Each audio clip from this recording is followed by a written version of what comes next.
Welcome to day 2 of Oddtober, and in today's video I will be covering the legend of the Wendigo. There is a lot of debate surrounding Wendigos and other beings like it because some people believe that it's true while others think that it is just a product of folklore, an urban legend passed down from native communities through the years. The legend of the Wendigo has been traced back to many different indigenous communities. And though the description of the Wendigo varies based on which native tribe is telling the story, most of the characteristics stay the same.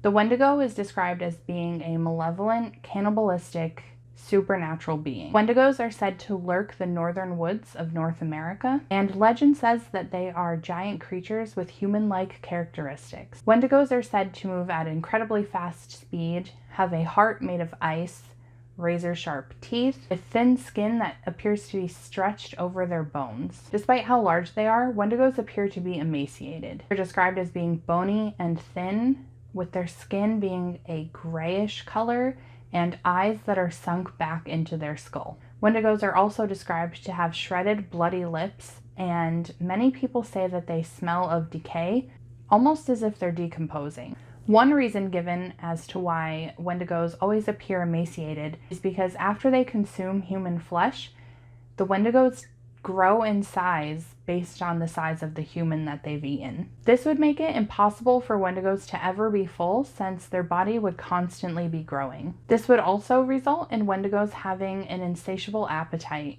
and this is why a lot of people say that they represent gluttony.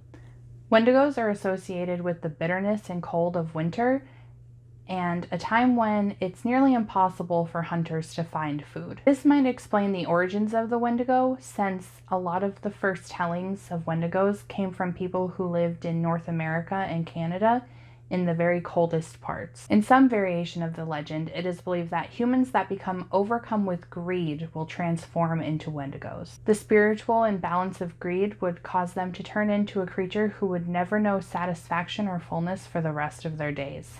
Other variations say that humans would turn into Wendigos after resorting to cannibalism, as it is a line that should never be crossed. There are even some native communities that take part in spiritual dances and ceremonies in order to ward off Wendigos.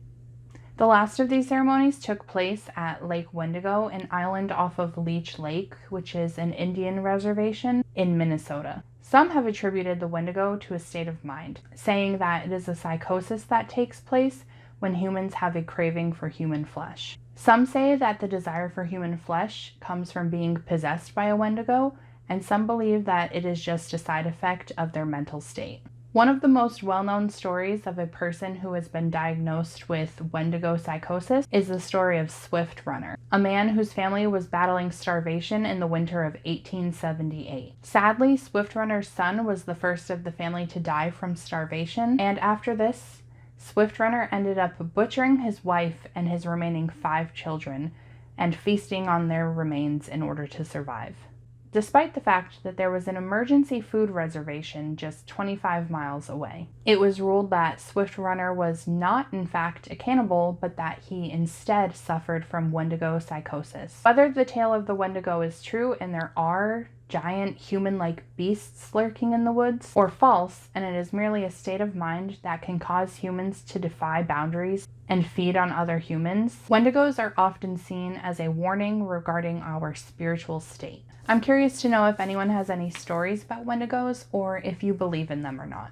I'm on the fence when it comes to these kind of things, and so I would be very interested to hear stories that might help me make up my mind. If you have any information on Wendigos or stories of encounters with them, I would love it if you would leave it in the comments below. That wraps up day 2 of Oddtober. If you liked this video, go ahead and give it a like, and if you like other videos like this, go ahead and subscribe. I will be uploading day 3 of Oddtober on Tuesday, so turn on post notifications to be notified when I upload that video. Thank you so much for watching, and I will catch you in the next one.